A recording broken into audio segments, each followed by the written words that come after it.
Hello and welcome to our June roundup of the housing and letting market for Cardiff, Wales and the UK. Thank you for joining us. The June Royal Institution of Chartered Surveyors UK Residential Market Survey indicates uncertainty fueled by the EU referendum, which has resulted in something of a drop in activity in the housing market. This is certainly the case in central London, but we at Kelvin Cardiff are pleased to report that having removed the uncertainty of the run-up to the referendum, the Cardiff market has fired up and is operating very well. Is Wales setting the trend with no post-Brexit blues? It appears so, with only negative signs being shown in Wales in the rural areas of low population. There is an element of more flexibility in the offers that are being considered by sellers, particularly in the upper end of the market, but this is not a bad thing.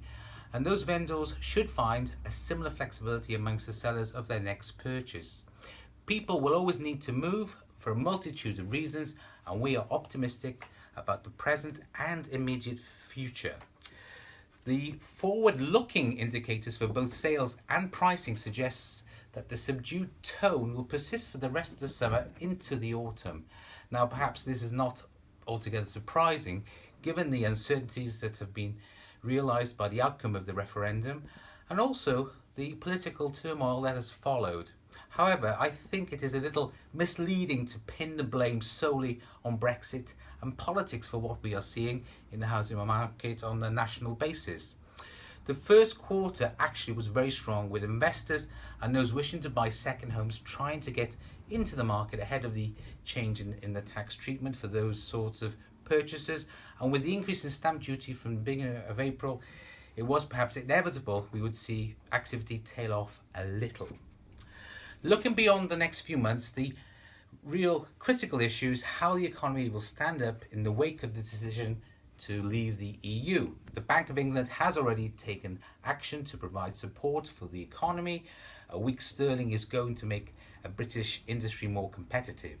But ultimately, what really will count in Britain is access to the single market. That really is quite critical.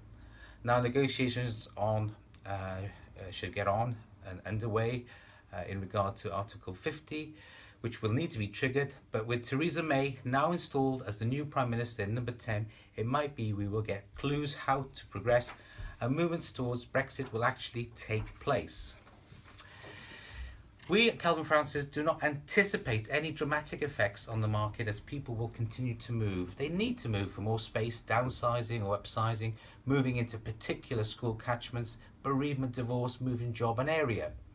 We can report no sudden changes in behaviour in those seeking to buy. In fact, it is as busy as ever, and we are not surprised, as the underlying drive is not the property market but mainly demand, which will not change. We are pleased to report that over the last 4 weeks since the referendum, we have arranged over £6 million worth of property with multiple offers and in some cases at or over the asking price. We are confident that the housing market is resilient, and in our opinion, it is still a good time to purchase, whether you're a first-time buyer, second stepper, downsizing or a buy-to-let investor.